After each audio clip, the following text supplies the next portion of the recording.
자, 선생님 여러분 안녕하십니까? 우리는 지난 시간에 유통가사 2급 기출문제를 갖다가 첫 번째 과목인 유통물류 일반 가장 어렵다는 것 갖다 과목을 했습니다.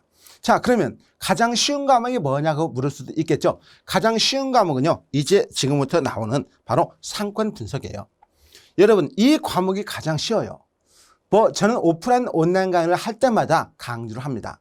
물론 여러분들이 신규 점포에 대한 상권 분석 방법 해가지고 허프 법칙 뭐또 해가지고 계산 문제가 몇 개 나온다고 해서 이게 어려울 것 같지만 일단 양이 적어요. 양이 적으면 굉장히 쉽게 보이잖아요. 왜? 거기서 문제를 다 내야 되니까. 그래서 문제가 일단 가장 쉬운 과목이라고 알아주시고 여기에서 어쨌든 우리가 고득점을 하셔야 돼요. 고득점을 해야만이 우리는 갖다가 시험에 합격할 수 있다는 거 다시 한번 여러분의 마인드를 한번 생각하시고요. 자, 어떻게 기출문제가 형성됐는지 한번 살펴보도록 합니다.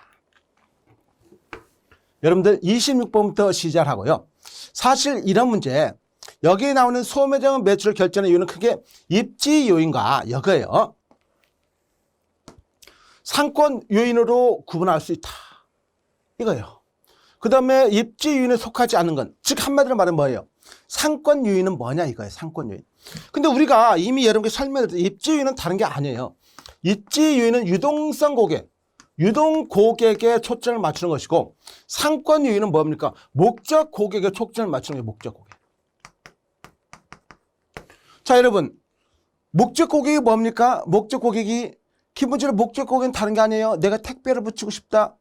그러면 내가 택배를 붙이려면은 택배가 붙이는 곳이 택배를 수거하는 장소가 지하에 있든지 건물 옥상에 있든지 어쨌든 내가 택배 붙이려면 가야 되잖아요. 거기를. 자, 내 옷을 세탁을 해야 돼요. 여러분, 내 옷을 세탁해야 됩니다. 세탁하면 어디 해야 돼요? 세탁소에 가야 되는데 그 세탁소가 건물이 좀 허스름하고 별로 조금 약간 골목진두구에 있다고 해서 세탁소에 안 갑니까? 가잖아요. 그래서 상권위는 목적 고객인데, 자, 일단은 유동 고객은 입지위는요, 뭐가 잘 보여야 됩니까? 여기 나오는, 여기서 시계성, 이게 보일 시예요. 시계성이 잘 보여야 돼요. 건물이 잘 보여야 돼요. 왜? 유동 고객은 거기를 갔다가 아무 생각 없이 가는 고객이에요. 그러다가 좋은 물건 있으면 사는 것입니다. 그 다음에 주지성. 자, 이건 살필 주자예요. 살필 주자. 그리고 알지자예요. 살피면서 안다는 것이에요. 주지성이라는 것은 한자로 써 있어서 좀 여러분이 힘들지 몰라도 이게 실제로 시험에 나온 것이니까 이건 제가 만든 건 저는 이렇게 문제 만들고 싶지는 않아요. 근데 이제 시험하고 가깝게 있다는 근데 이거 살필 주자, 알지자, 살펴서 안다는 것이에요. 살펴서 뭐가 있지 알잖아요. 여러분 눈에 보여야 알겠죠? 마찬가지예요. 시계성과 주지성 같은 의미예요. 사실은요. 그 다음에 시장의 규모, 여러분 시장의 규모가 크든지 적든지가 어떤 의미가 있을까요?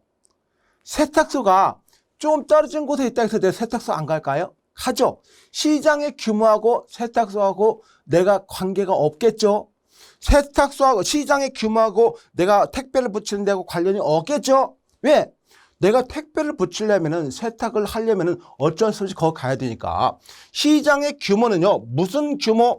유동 고객 입지 요인에 속하는 의미냐? 아니란 말이죠, 그거는.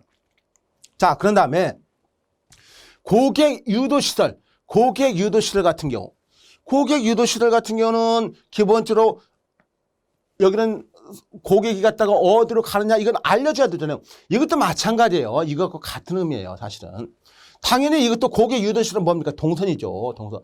그러나 1번, 2번, 4번, 5번은 같은 의미입니다. 3번만 상권 요인으로 볼 수가 있는 것이죠. 그래서 시장 규모가 크면은 상권이 크다. 시장 규모가 적으면 상권이 적다. 간단한 의미입니다. 간단한 의미. 그래서 문제 자체를 갖다가 이런 식으로 한 것일 뿐이고 크게 의미 있는 건 아니에요. 자, 그런 다음에 여러분 보시면요. 26번 보셨고요. 27번을 한번 살펴보도록 합니다. 자, 26번은 정답이 3번을 다시 한번 확인하시고요. 27번 동선입니다. 동선에 대한 설명을 가장 옳지 않은 것은 뭐냐 묻고 있습니다. 자, 여러분 동선이 나왔어요. 동선에 대한 설명을 가장 옳지 않은 것인데 가장 옳지 않은 말 이런 말이 참 나는 별로예요. 근데 어쩔 수 없습니다. 우리가 시험에 나오기 때문에 이런 것도 붙여도 문제를 만들 때 이걸 할 수밖에 없는 것인데, 그래 가장 옳지 않다는 것은 옳지 않은 것 중에서 더 옳지 않다는 의미인데, 대법원은 옳지 않은 것들 하나만 있고 옳은 것이 4개가 있다는 의미입니다. 사실은 이미 설명을 드렸지만은 이런 것은 출제자가 자기 면평이에요. 어떻게 하면 내가 나중에 말이 있을 때 여기에서 벗어날 수 있을까? 그런 의미가 바로 이런 문제를 형성됩니다. 자, 1번 보시면요. 경제적 사정으로 많은 자금이 필요한 주동선에 입주하기 어려운 점포는 부동선에 중시한다. 당연하죠. 경제적 사정으로 많은 자금이 필요한 주동선에 입주하기 어렵대요. 돈이 없대요. 그런 점포는 주동선이 아니면 그 다음으로 입지를 해야겠죠. 아파트를 사기에는 내가 돈이 없어요. 그러면 빌라라도 사야죠. 그런 거 아니겠습니까? 당연한 말이죠. 자, 그 다음에 주동선이라는 것은 자석 입지, 자석, 이게 마그넷이에요. 마그넷, 자석. 끌어들인다는 것이에요. 끌어들인다는 거. 자석 입지와 자석 입지를 잇는 가장 기본들은 선을 갖다가 주동선이라고 한다. 이것도 맞는 말이에요. 맞는 말. 자, 동선은요. 동선은 주동선, 부동선, 접근동선, 출근동선, 퇴근동선. 뭐 자주한 동선을 갖다가 동선은 여러 가지 나눌 수는 있어요. 유치원생이 다니면 유치원 동선이라고 할 수도 있겠죠. 그럼 만들면 되는 것이에요. 당연한 것입니다. 그래서 기본적으로 주동선, 부동선, 접근동선, 출근동선, 퇴근동선 이렇게 나눌 수 있다는 것이죠. 뭐 틀린 거 전혀 없습니다. 더 나눌 수도 있어요. 틀린 거 없습니다. 자, 4번째, 복수의 자석 입지가 있는 경우. 자, 자석 여기서 나왔죠. 복수의 자석 입지, 여러 개의 자석 입지가 있어요. 하나가 아니라 여러 개의 자석 입지가 있다는 것입니다. 경우를 동선을 부동선, 아니 2번은 주동선이라 안 자석 입지를 이렇게 말하는데 여기는 똑같은 말이에요. 똑같은 말. 2번과 4번은 같은 말인데 2번에서는 주동선을 해놓고 여기는 부동선. 아니에요. 주동선이에요. 주동선. 그러니까 이게 틀린 것이에요. 이런 것을 여러분이 문제를 읽는 능력입니다. 문제를 읽는 능력이에요. 취산도 내가 딱 봤을 때 저 질문이 약간 2번도 이렇게 했는데 2번은 같은데 왜 2번 맞는데 4번 이렇게 또 나왔을까? 뭔가 모르게 여러분이 그 의미를 알아두셔야 돼요. 자, 5번 접근 동세란. 접근한 것은 동서 접근 정도를 가리키는 맞는 말이죠. 그러니까 틀린 말은 몇 번입니까? 틀린 말은 거기 나와 있는 4번밖에 없는 것이에요. 자, 이렇게 여러분 보시면 되고,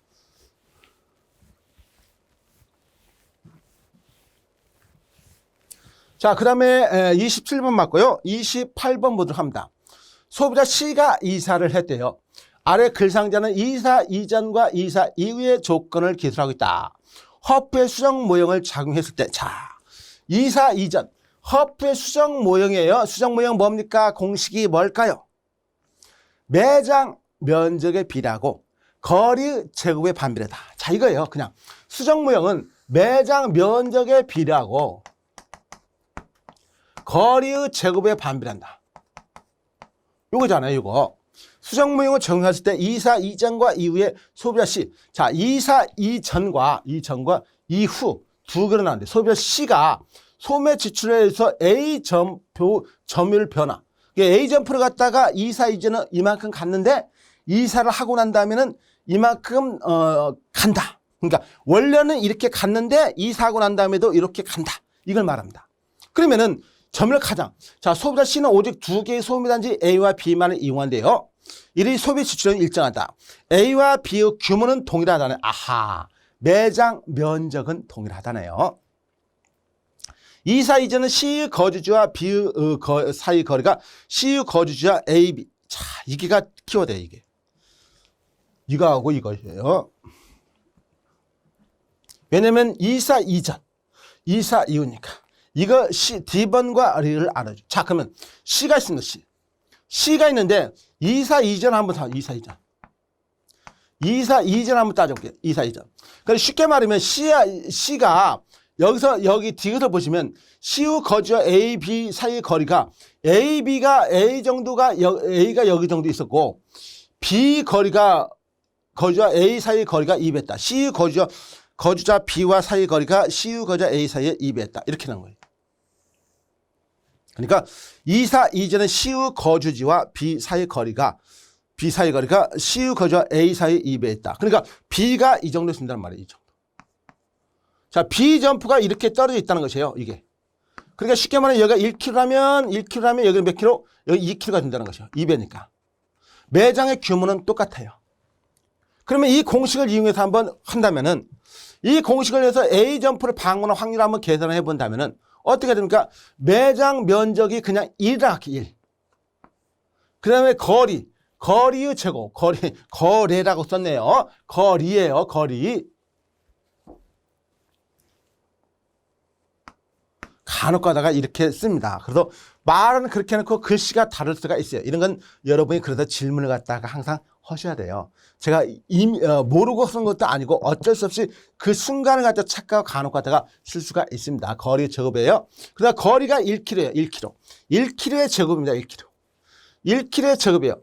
그러면 1의 제곱은 1이죠? 1이지 1이 될 수밖에 없어요. 자, 여기는요.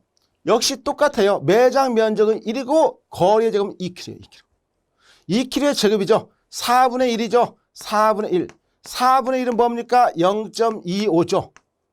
그러면 여기서 A점프로 방문할 확률은 어떻게 계산해요? 여기서 A점프로 방문할 확률은 1과 1을 합쳐가지고 1. 즉 1 플러스 0.25를 합친 다음에 1로 이렇게 A점프 갈 확률이잖아요. A점프 갈 확률이니까 정제 0.8. 약 0.8이 되잖아요. 0.8. 2, 4 이전이에요. 2, 4 이전. 자, 그러면 이제 리을만 봐봐요. 리을. 2, 4 이후에는 C의 거주와 A, B 사이의 거리가 C의 거주와 A, B 사이의 거리 2배. 2, 4는요. 여기 C는 2, 4를 갖다 뭘 갖네요. 어떻게? 원래는 A가 이렇게 있었는데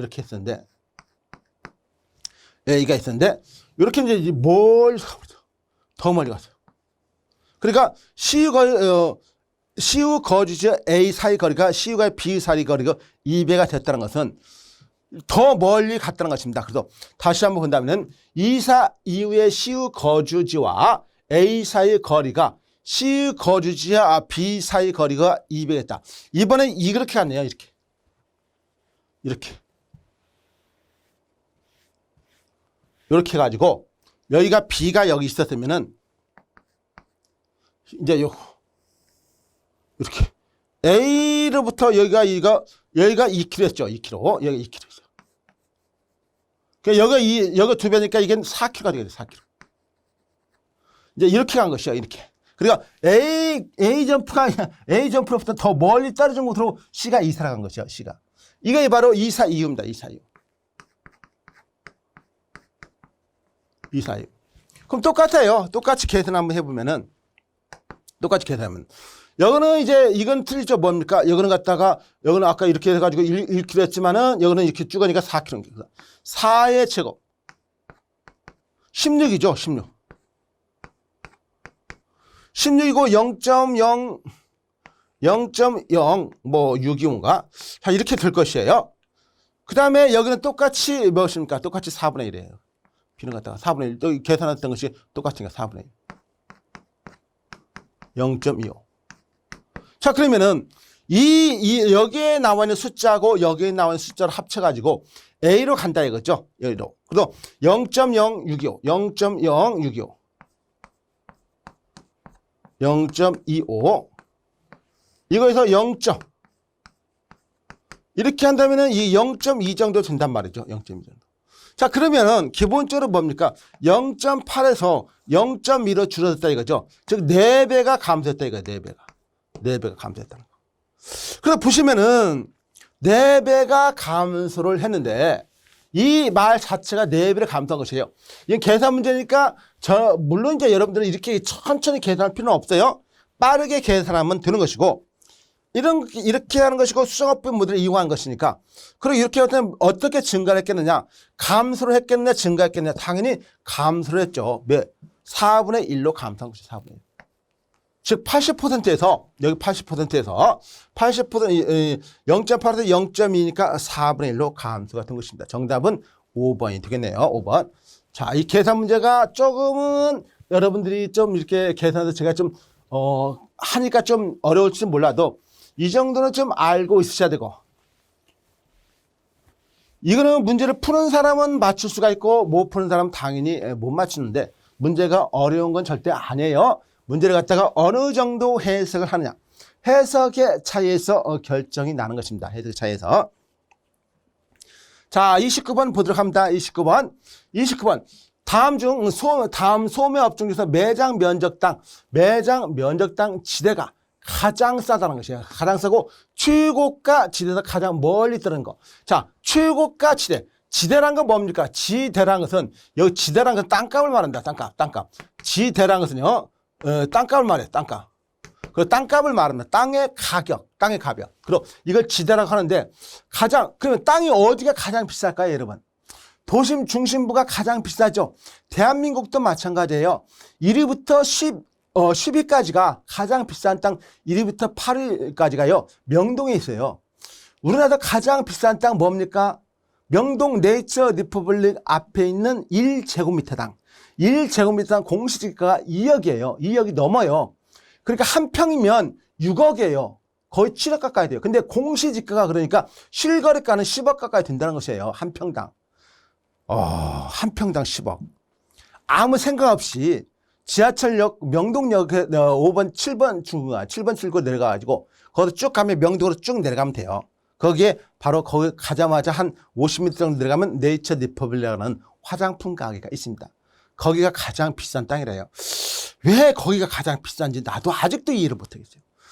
원래 그랬어요. 거기가 가장 비싼 땅. 옛날에 뭐 상업은행이라는 게 있었는데요. 상업은행도 거기 있었고, 그 다음에 뭐 스타벅스도 거기 있었고, 뭐 그런 식으로 해서 계속 비싼 땅이 있었는데, 어쨌든 그런 거. 그러면 최고가치에서 가장 멀리 뜨는 건 싼 제품을 판매하면 되겠죠. 자, 이런 비싼 데는 어디 있습니까? 고급 가구점 있겠죠. 숙녀복점 있겠죠. 신사복점 있겠죠. 백화점 전문점 있겠죠. 종무여상, 화해도매상, 이건 시골 같은 데서 사용하는 것인데 멀리 떨어진 지역에 있어도 되는 것이에요.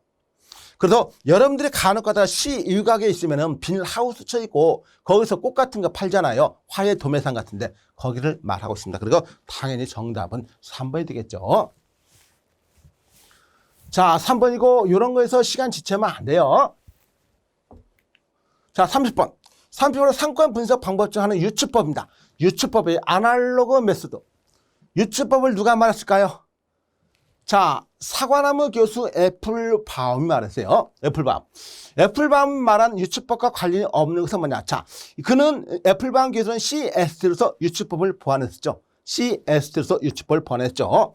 자, 당연히 그 사람인 애플바움, 사과나무 교수죠. 애플이 사과하고 바움이 나무예요. 사과나무 교수. 자, 정성적 상권 분석입니다. 정성적이에요. 정량적이 아니라. 그 다음에 확률 모형 아닙니다. 확률 모형은요, 만약 정성이냐 정량이냐고 따지면 정량이에요. 확률은.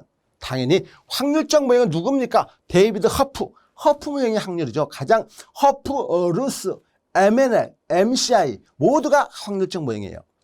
당연히 유산 기존 점포. 자, 유산 기존 점포라는 것은 의미니까 기존 점포의 상권 분석 방법이 아니에요. 왜? 유추법 그 자체가 그 시장, 나하고 비슷한 기존의 유사한 점포를 갖다가 비교해가지고 내가 그 시장에서 장사할 때 매출액과 상권 규모가 얼마 정도가 되겠느냐. 이걸 따져보는 게 바로 그 내용 아니겠습니까? 이런 것은 그냥 여러분 쉬운 것이에요. 여러분 당연히 뭐 확률 모형 정답이 4번이죠. 다음으로 넘어가도록 합니다. 31번. 주거 업무 여가 활동 등 역시 똑같이 나오네요. 이런 것도 동시에 수행하는 거 이게 뭡니까? 복합용도예요. 왜 복합이란 말이 나올까요? 복합이란 말 그 자체가 용도. 자, 주거라든가 업무라든가 여가 활동 등의 이런 기능을 갖춘 게 세 가지 이상. 자, 세 가지 이상의 용도를 갖추고 있는 이런 걸 갖다가 복합용도 개발입니다. 이게 있잖아요. 다 도심지의 휴락을 막고 주거 상업 업무 균형을 이루기 위해서. 그래서 도심지의 휴락을 막는다는 것은 뭡니까? 바로 저녁이 되면요, 도심 중심부에는 사람이 없어. 사람이 없으면 어때요? 적막하죠. 적막한데 누가 간혹 영화에서 나오잖아요. 고양이 소리만 나오고 거기에서 사람이 없으니까. 그러니까 그래서는 안 되겠다. 도심 중심부에도 사람 살만한 장소, 건물을 짓자 이거예요. 그걸 갖다가 바로 뭡니까? 도심 공동화 현상을 예방하자. 그런 거 아니겠어요? 그래서 이건 당연히 복합용도 개발을 하는 목적도 맞는 것이에요. 신시가지와 균형발전과 행정술 경과 말도 안 되는 말입니다. 신시가지하고 도심 복합용도 개발은 전혀 매칭이 안 되는 용어예요. 전혀 관련이 없는 용어입니다. 그 다음에 도시 내 상업기능만의 급격한 증가 현상을 피하고 도시의 균형적 발전을 위해서 맞죠. 도심적 활력을 키우고 다양한 삶의 장소로 바꾸기 위해서 맞죠. 도심의 공동화, 도심 공동화 현상, 바로 도넛 현상을 방지하기 위해서 복합용도 개발이 나오는 것이에요. 맞는 말입니다. 당연히 정답은 몇 번? 2번이 되겠죠.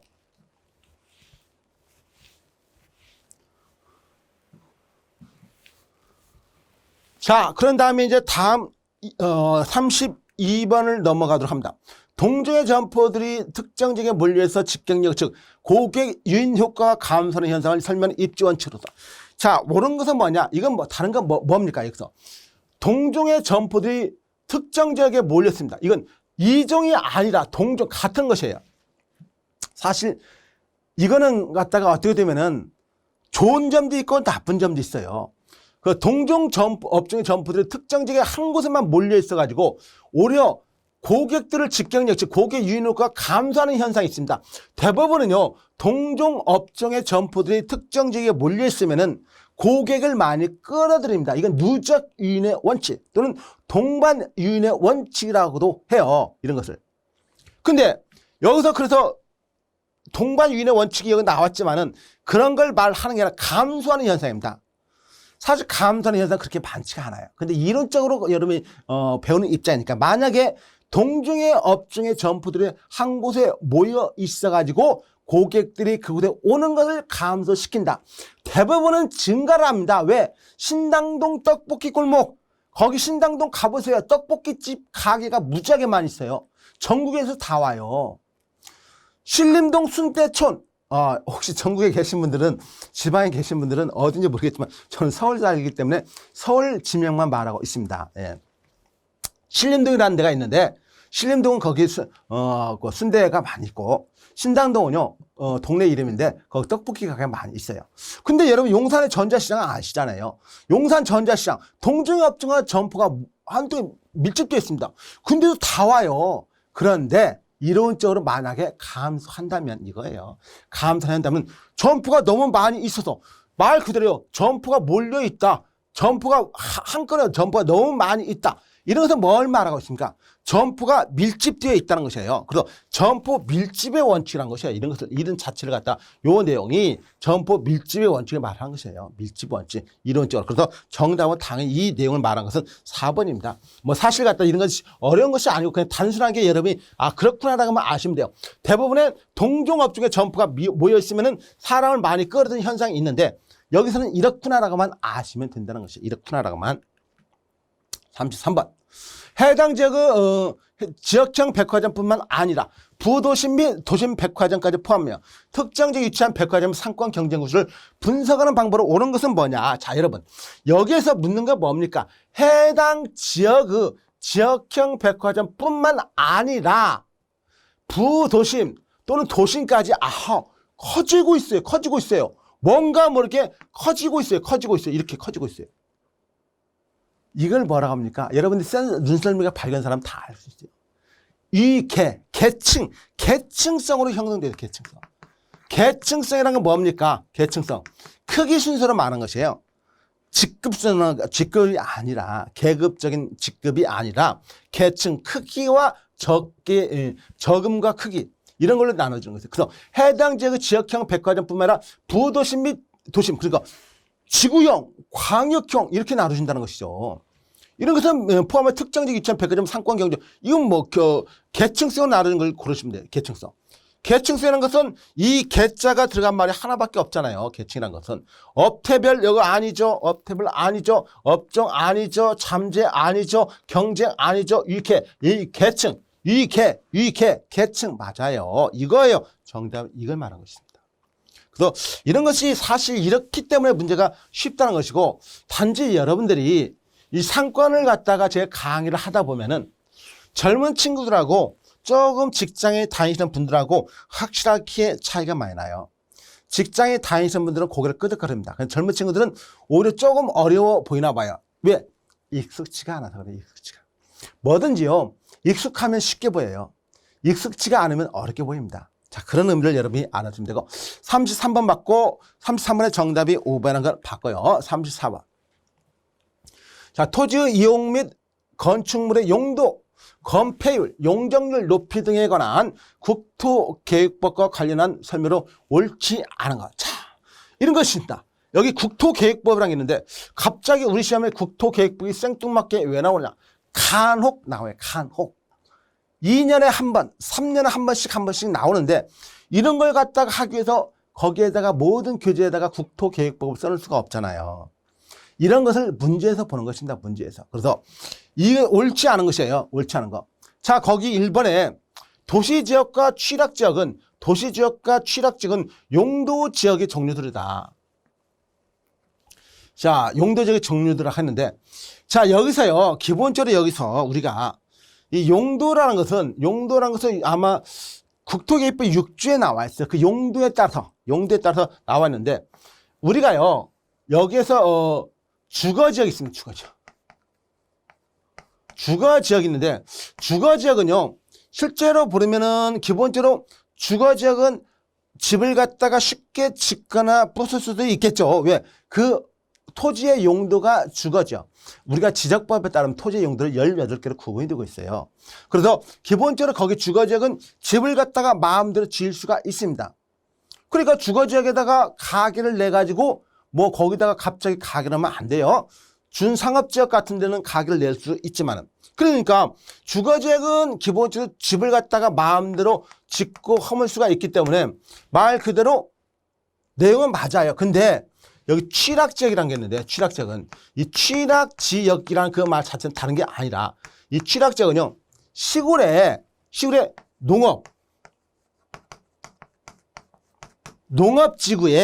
농업지구 같은 것은 어떻습니까? 농업지구는 집을 갖다가 짓는데 쉽지가 않겠죠. 그래서 그 농업지구에다가 집을 갖다가 짓는데 쉽게 하기 위해서 이런 취락지역을 갖다가 설정하는 것입니다. 그래서 말 그대로 농업지구에서 집을 갖다가 쉽게 짓고 허물 수 있게 만드는 걸 갖다가 취락지역이라고 하는 것이고 주거지역, 도심지구에서는 이런 상업지구나 이런 것에서는 집을 갖다가 마음대로 지을 수 있기 때문에 취락지역하고 용도가 같지는 않아요. 이게 바로 정답이에요. 이건 용도지역의 종류이다 하는데 이건 아니란 것이죠. 자, 도시지역은 주거지역, 상업지역, 공업지역, 녹지지역으로 구분한다. 이런 건 맞아요. 자, 용도지역은 용도지역을 제한을 강화하거나 완화하여 적용함으로써 용도지역의 기능 중심으로 도모하는 것이다. 맞습니다. 경관지구, 미관지구, 고도지구 등은 용도지구의 종류들이다. 용도구역은 용도지역 및 용도지구 제한을 강화하거나 완화하여 이들을 보완하는 역할을 한다. 그래서 여기 나오는 도시지역과 취락지역은 용도지역의 종류들이다 했는데 이 내용은 아니란 거. 그래서 용도지구는 용도지역의 제한을 강화하거나 완화하여 적용함으로써 용도지역의 기능 증실을 도모하는 것이 이 내용이에요. 그래서 용도지역은 여기에서 설명을 하고 있어요. 3번 지문에서. 자, 역시 문제가 이런 문제를 갖다 조금은 기존에 자주 나왔던 문제하고 좀 다르죠. 그래서 자주 나왔던 문제가 아니기 때문에 이런 문제를 갖다가 어쩔 수가 없습니다. 이런 문제를 틀리더라도 뭐 내가 공부를 못해서 틀렸다. 이런 개념하고 적용할 수는 없어요. 자, 그런 다음에 이제 다음으로 한번 넘어가 봅니다. 자, 정답은 1번이라는 걸 여러분 다 아시고요. 35번 확률적 점포 선택 모형 중에 하나인 허프 모형을 이용하여 각 점포 선택 확률을 계산할 때 필요한 정보가 아닌 것은 뭐냐 묻고 있어요. 자, 계산 문제는 아니지만은 우리가 이미 첫 번째 아까 계산 문제로서 풀었었죠. 뭐 A가 이사를 할 때 이사하기 전과 이사한 후, 그가 바로 수정 허프 모델을 이용했었습니다. 기본적으로 수정허프 모델은 뭡니까? 매장 면적의 비례하고 거리 제곱의 반비례한다는 의미에서 나와 있어요. 여기에 나와 있는 확률적 점포 선택 모형 중에서 허프 모형, 이 허프 모형은요, 각 점포에 대한 선택 확률을 계산할 때 필요한 정보가 아닌 것은 뭐냐? 자, 기본적으로 똑같습니다. 매장 어느 한 개인의 효용을 증가시키는 것이죠. 효용을 증가시키기 위해서는 뭡니까? 매장 면적의 비례한 것이에요. 면적의 비례. 먼저 비례하고 거리 거리에, 원래는 거리에 반비례했어요. 거리에 반비례인데 수정어프가 거리의 제곱에 반비례합니다. 왜냐하면은 거기에 따라서 모수가 다 나와지기 때문에 면적에 대한 모수, 거리에 대한 모수가 뭐 1과 2와 3 같은 이런 숫자로 나와지기 때문에 기본적으로 요 세 가지만 알아도 충분하게 여기 나와 있는 문제의 정답을 맞출 수가 있습니다. 1번 소비자하고는 점포수, 전체 점포, 그래서 A점포, B점포, C점포. 그래가지고 A점포를 방문할 수 있는 게 뭐가 있느냐 이런 것이에요. 그러니까 점포수가 중요하죠. 당연히 아까 우리가 이사 전과 이사 후를 계산할 때는 뭡니까? 그 A점포와 C라는 사람이 A점포 방문할 확률과 B라는 점포 방문할 확률을 계산해가지고 A점포 방문할 확률이 이사 이후에는 80%에서 20%로 4배가 4분의 1로 줄어들었다고 말씀을 드렸잖아요. 자, 2번. 소비자가 방문할 가능성이 있는 각 점포의 매장 면적이죠. 그래서 당연히 면적의 비례니까요. 자, 이동 시간과 거리는 같은 말이에요. 시간. 거리의 반비례가 당연히 맞는가. 민감도 계수가 있죠. 민감도 계수 바로 모수를 말하고 있어요. 그리고 점포를 추정한데 민감도 계수가 나왔는데 이건 추정한 게 아니에요. 추정한 게 아니라 뭡니까? 그 소비자의 가치에 따라서 달라지는 것입니다. 나는 매장 면적이 더 넓은 것이 좋다. 거리는 멀어도 괜찮다. 그럼 면적에다가 가치를 더 높게 부여하는 것입니다. 나는 매장 면적에 상관없어. 무조건하고 거리가 가까우면 좋아. 그러면 거리에다가 저 가치를 부여하는 것이에요. 그래서 추정한 게 아니라 그 소비자의 가치에 따라서 부여하는 것입니다. 그래서 여기에 나와 있는 5번은 틀린 것이에요. 5번. 나머지는 모두 맞고. 자, 그냥 민감도 계수만 봐가지고 여러분 정답을 갖다가 5번도 맞네라고 생각하시면 안 돼요. 추정한 게 아니란 거 여러분이 알아두셔야 돼요. 추정한 건 절대 아니란 거. 자, 그런 다음에 35번에서 그래서 정답은 몇 번입니까? 여기 나와 있는 5번이 드는 것이에요. 자, 이제 35번 마지막에 36번 보도록 합니다. 점포를 건축하기 위해서 필요한 토지와 관련된 설명으로 옳지 않은 것. 자, 토지와 관련된 설명으로 옳지 않은 것입니다. 자, 여기서 나와 있는 것은 뭐냐면 이제 획지란 말이 나와서 획지. 인위적 자연 행정적 조건에 따라 다른 토지와 구별되는 일단은 토지를 말한다. 그리고 두 번째는 획지는 필지나 부지와 동의어이며, 자, 여러분, 필지라는 말이 있어요. 필지. 그 다음에 획지란 말인데, 자, 필지는 뭐냐면요. 여러분 혹시 예전에 지금이 아니라 옛날에 뭐 몇 번지, 번지 같은 거 있잖아, 번지. 몇 번지, 여러분 주소의 번지. 그래서 이 1필지당이요. 1필지당 하나의 1지번이 부여됐습니다. 1지번. 그러니까 필지 하나에는 그 주소 몇 번지 지번이 부여되는 걸 갖다가 필지라고요. 이 획지는요 뭐냐면은 감정평가상의 용어입니다. 이건 감정평가상의 용어로서 이거는 가치, 가격, 동일 가격대의 뭐 토지를 갖다가 모아놓은 것을 갖다가 보통 획지라고 그래요. 동일 가격대의 토지를 갖다가 모아놓은 것을 획지라고 한다. 그래서 획지하고 필지는 동의어가 아닙니다. 당연히 여기서는 정답이 같아 일단 2번 나오겠죠. 무조건하고. 3번에 각지는 일조와 통풍이 양호하죠. 소음이 심하며 도난이나 교통피해. 각지가 어디니까? 각지는 갖다가 여러분이 아시겠지만은 이렇게 사글 같은 이런 지역을 갖다가 보통 각지라고 말하니까요. 각지라고. 자, 각지는 출입이 편리하죠. 시계성이 우수하죠. 그리고 광고 선전 효과가 높죠. 왜? 이런 지역이니까. 그다음 각지는 획지 중에서도 이계생의 가로각에 해당하는 불에 접하는 토지 있다. 그래서 그런 것을 보통 이게 가각일피라고 보통 하죠. 획지 중에서 이렇게 하는 거. 어쨌든 이런 용어도 자주 시험에 나오는 용어는 아닙니다. 사실은. 어쨌든 이런 내 한번 여러분이 봐주실 필요는 있고요. 그래도 이런 용어는 갖다가 문제에서 기출문제에서 여러분이 이런 문제를 보는 것이지 기본 이론 시간에 이런 걸 배우는 게 아닙니다. 기본 이론 시간에 이거 배우면 시간적으로 엉뚱한 곳으로 막 넘어갑니다. 배울 것도 많이 있는데 이런 걸 배울 수가 없겠죠. 37번 임대료 차이를 무시할 때 여러 층으로 구성된 쇼핑몰에서 여성 의류점의 입지로 가장 적합한 것. 자, 임대료 차이를 무시합니다. 이 조건이요. 난 임대료 상관없어. 임대료 상관없고 여러 층으로 구성된 쇼핑몰이 있습니다. 여성 의류 전문점의 입지입니다. 입지도 가장 적합한 곳은 어디냐 이거죠. 당연히 일단 여성 의류 전문점이니까 고가겠죠. 비싸다는 것이죠. 고가. 그리고 당연히 전문품이죠. 이런 것은 전문품. 이렇게 해서 저가 먹자. 쇼핑센터 밖이 아니라 아니겠죠. 밖에서 유치한 것이 아니에요. 자, 2번. 주 앵커스토어 하나의 백화점 근접 이런 것이 좋겠죠. 이런 거.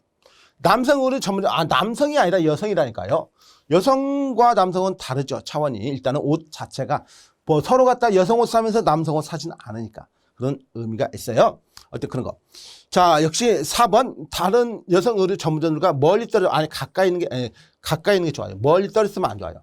그래서 멀리 떨어지는 이런 말은 틀린 말이에요. 이러면 떨어지는 거. 여성 의류 전문점은 여러 층으로 구성된 쇼핑몰에서 있자면 안 되는 게 아니라 되는 것이죠.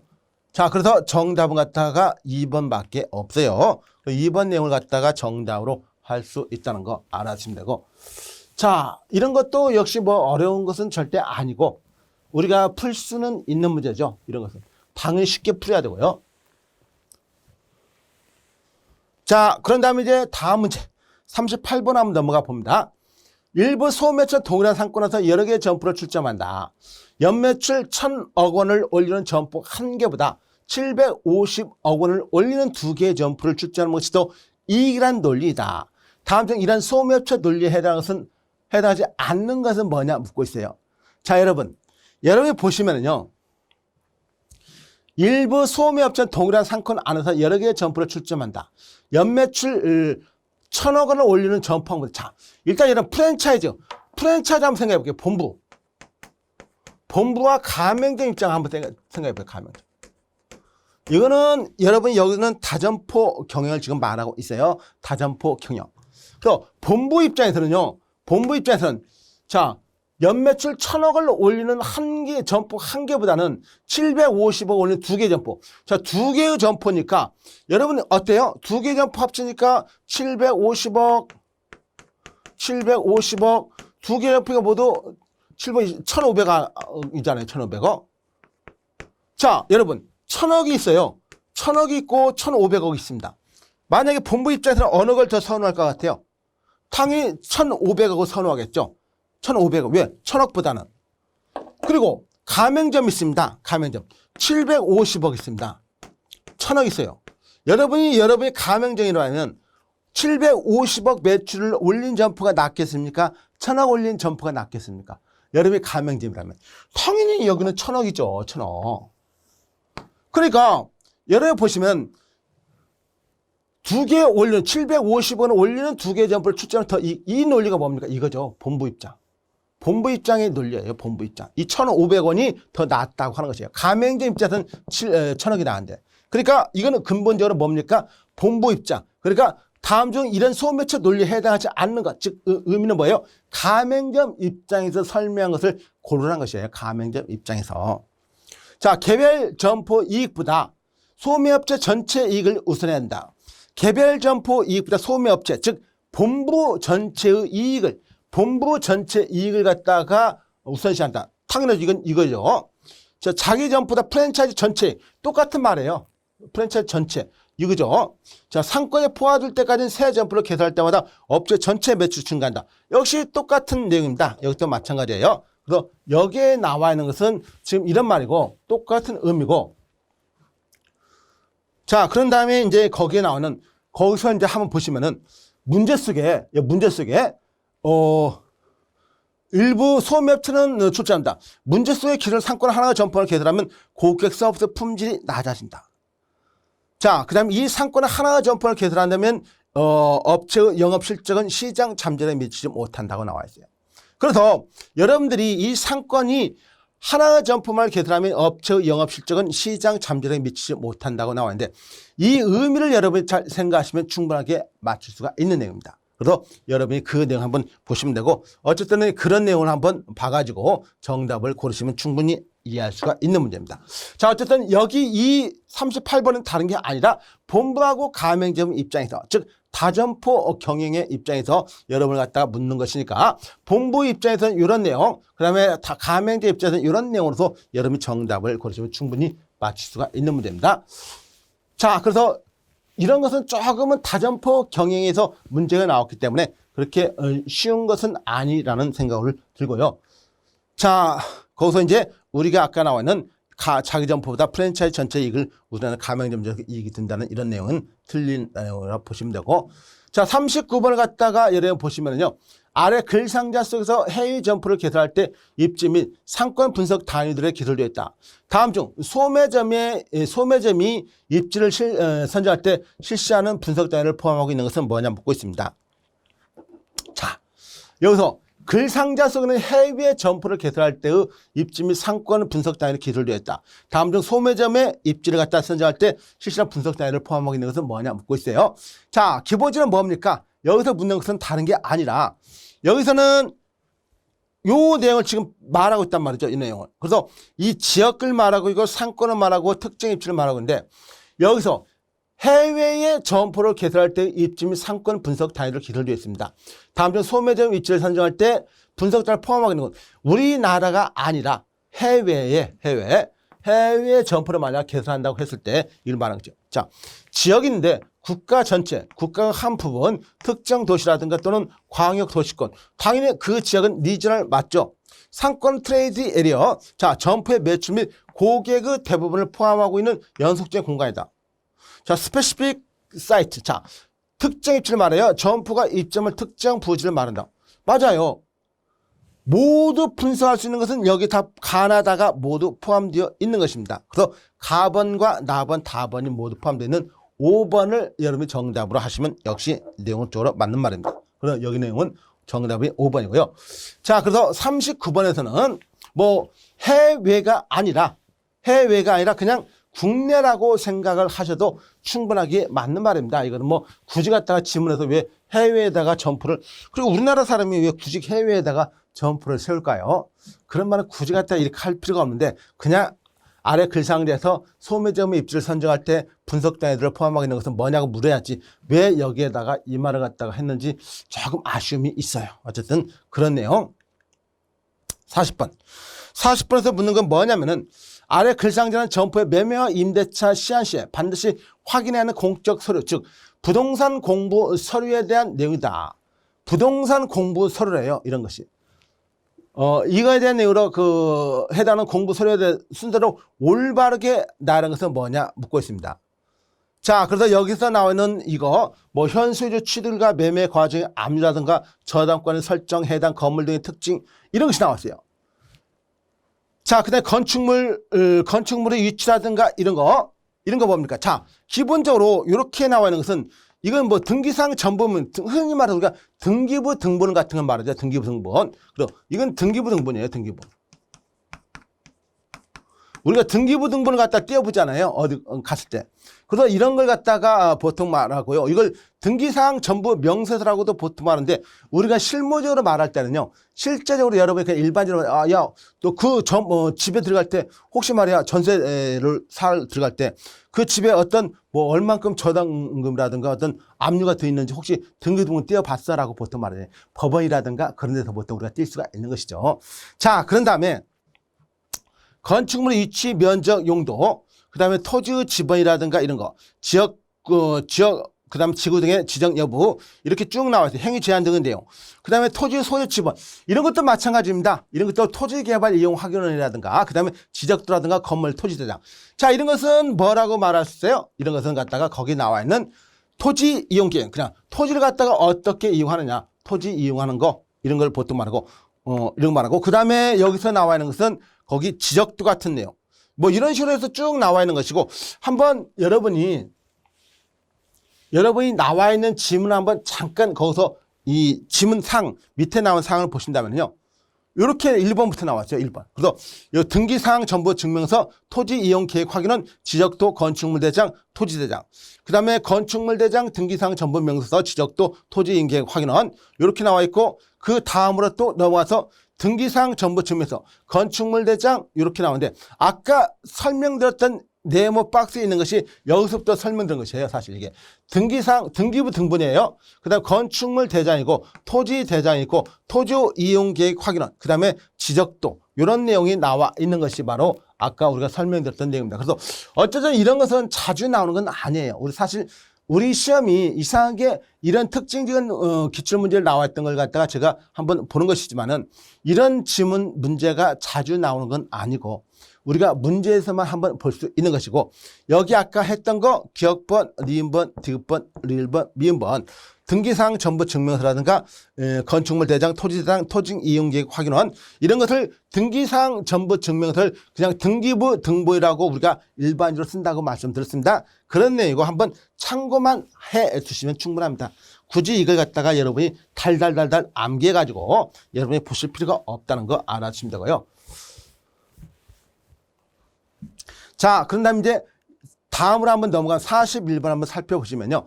자, 글상자 기억 니은 들어갈 용어로 그 순서를 바르게 내는 것은 뭐냐 묻고 있습니다. 그래서 이제 상업시설의 일정한 공간을 임대하는 계약을 체결하고 그 해당을 상업시설 입장하여 영업하는 임차를 갖다가 뭐라고 하느냐. 이런 걸 뭐라고 합니까? 테넌트라고 보통 말하죠. 테넌트. 자, 트래픽 풀러는 뭐뭐가 흡신 고개 수행하고 해서 트래픽 유지를 갖다 불리고 산다는 거. 뭐뭐는 백화점과 큰 규모 임차하면서 상업시설 전체의 성격이나 경제성을 갖다가 영향을 미친다. 이렇게 해가지고 이제 1번부터 해가지고 나와 있어요. 1번부터. 트래픽, 그 아까 나온 그 테넌트, 그 다음에 쭉 나와 있는 거 테넌트 나와 있고 일반 테넌트 나와 있고 아까 앵커스토어. 아까 나와 있는 것은요. 여기에 나와 있는 내용은 테넌트. 아까 임차 점포로 보통 테넌트라고 말할 수 있어요. 그런데 일반적인 그 아까 말한 것은 일반적인 테넌트를 말하고 있고요. 그 다음에 앵커스토어. 사실 이 테넌트도요. 그 앞에다 뭐 키를 붙이면은 키 테넌트를 붙이면은 이거하고 똑같은 말입니다. 키 테넌트 붙이면은 앵커스토어하고 같은 말이에요. 그래서 사실은 그냥 테넌트, 일반 테넌트, 키 테넌트라고 지문을 갖다가 하는 게 훨씬 더 우리 입장에서는 더 나왔는데 앵커스토어가요. 핵점프라는 뜻인데 여기서는 그냥 테넌트라는 의미를 갖다가 계속 하기 때문에 키 테넌트라는 지문으로 하는 게 훨씬 더 낫지 않았느냐 생각을 들 수가 있습니다. 자, 일단 그낸 내용을 한번 봐주시면 되고요. 자, 그 다음에 이제 42번 봅니다. 입지 유형. 입지 유형에 따른 일반적 상권 특성에 대한 설명을 옳지 않은 것은 뭐냐 묻고 있습니다. 입지 유형이에요. 그래서 입지 유형인데 일반적 상권 특성이니까 자, 중심지층에서 도심 상권은 상대적으로 소비자의 평균 체류 시간이 길다. 그렇죠. 도심 상권은 일반적으로 한번 사람들이 가면은 오랫동안 머무르죠. 왜? 모처럼 가니까 그래요. 체류 시간이 길다는 거. 그 다음에 중심 업무지구는 센트럴 비즈니스 디스트릭트, 즉 도심 입지예요. 중심 업무지구는 주간과 야간의 인구 차이가 뚜렷하죠. 그래서 주간은 많지만은 야간은 적다는 거. 그래서 야간 적응을 방지하기 위해서 복합용도 개발을 한다는 거 여러분 설명드렸었죠. 그 다음에 아파트 단지 상권의 경우 개별 점포의 면적을 갖다가 아파트 세대수로 나눠가지고 이런 건 절대 있을 수가 없는 것이죠. 아파트 단지 상권은 일부에서 구매하는 소비 성향은 소형 평형 단지보다 대형 평형 단지의 경우가 더 높다. 그렇죠. 내부 같은 경우는 일부랑 대형 평형 같은 건 좀 부자들이 많이 살기 때문에 그런다고 이해하시면 되고요.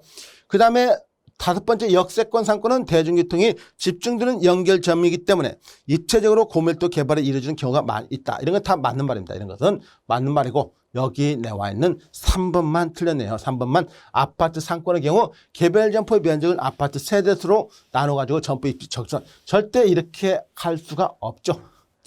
점포 입지 적정성 같은 경우는 이렇게 구분해서 하는 건 아니에요. 43번. 점포의 상권과 입지를 구분하여 설명할 때 다음 연결이 바르지 않은 것은 뭐냐 묻고 있습니다. 상권과 입지를 구분하여 설명합니다. 연결이 바르지 않은 것은 뭐냐 묻고 있어요. 자, 상권은요. 상권은 점포의 매출이 갖다 발생하는 지역의 범위를 갖다 볼 수 있다. 상권 크기는 입지의 매력도가 커지므로 서로 비례관계가 성립됩니다. 자, 상권의 크기는 입지 매력도가 커지면 서로 비례관계. 상권이 크면 입지가 크다고 할 수가 있다는 것이죠. 당연하죠. 상권의 평가 항목에는 소비자 분포 범위, 유수 크기 이런 것 등이 있다는 거. 입지 조건의 평가 항목에는 주차장이라든가 지형, 층수, 편의시설 이런 것 등이 있다는 거. 층고, 높고 낮음이죠. 입지 범위는 바운드리, 상권은 지점 포인트. 자, 반대로 설명했죠. 입지는 포인트고 상권은 바운드리예요. 입지는 포인트고 상권은 바운드리. 그래서 5번의 내용이 틀렸죠. 5번이요.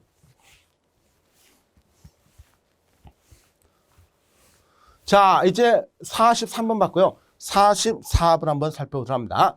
상권의 힘 또는 상권 크기의 활성화 정도를 의미하는 상권력과 관련 설명으로 내용이 옳지 않은 것은 뭐냐 묻고 있습니다. 자, 여기서 상권력과 관련된 내용으로 옳지 않은 것이에요. 1번 상권력에 영향을 미치는 요소에는 지형지세, 경쟁 정도, 교통망과 도로조건, 집객시설의 유무 등이 있다. 자, 내용이 옳지 않은 것이에요. 도시지역에서 최근 상권이 가장 큰 영향을 미치는 교통망으로는 지하철이 있으며 지하철역 주변의 상권이 형성되는 역세권 상권을 볼 수 있다. 맞는 내용이죠. 이런 것은. 자, 복수 상권이 경쟁 상황에서는 일반적으로 란체스터 법칙을 적용되는데 이 상권 크기가 큰 곳이 상대적으로 번성해드는 현상을 말해줄 수가 있다. 이런 것도 맞는 내용입니다. 틀린 거 아니에요. 상권의 그 다음에 이제 4번 같은 점포의 밀집도가 상권력에 영향을 미치는데 동일 상권에서 분포하는 점포수가 적어서 상권력이 강해진다. 자, 점포 수가 적다는 것은 상권력이 강해지는 게 아니라 약해집니다. 점포 수가 적다. 도시 중심부의 집객시설에 집중되는 경우가 많은데 학교나 종합 운동장, 대형 병원 같은 시설은 상권을 단절시킬 수가 없어요. 단절시킬 수가 없습니다. 그러니까 2번 같은 경우는 4번과 5번이 정답이 돼야 됩니다. 4번과 5번이 정답이 돼야 돼요. 그래서 이것은 복수 답안에 드는 것이고 정답이 원래는 4번을 했다가요. 이 신청에 의해서 5번도 정답이 되는 것입니다. 다음 마지막 45번 한번 살펴보시면요. 유통산업발전법에 의해서 소매점포 개설 및 입지에 관한 설명으로 옳지 않은 것은 뭐냐 묻고 있어요. 대규모 점포를 개설한 자는 영업을 시작하기 전에 특별시장, 시장, 군수, 구청장에게 등록을 해야 된다 이거죠. 자, 준대규모 점포를 개설한 자는 영업 시작하기 전에 특별시장. 자, 여기서 이거예요. 준대규모 점포를 할 때는요. 전통상업보호구역 내에서 준대규모 점포를 할 때 전통상업보호구역이라는 지문이 앞에 들어가야 됩니다. 그래서 이제 이게 사실 이것이 틀렸는데 어쨌든 전통상업보호구역에 이렇게 있어야 돼요. 이렇게 이게 그래서 이렇게 점포를 개설하고 이 지문 같은 게 여기 똑같이 이렇게 있어야 돼요. 똑같이 있어야 돼요. 그런데 개설자는 이렇게 하는 것 이것도 맞는 거죠. 이것도 맞고. 자, 그런 다음에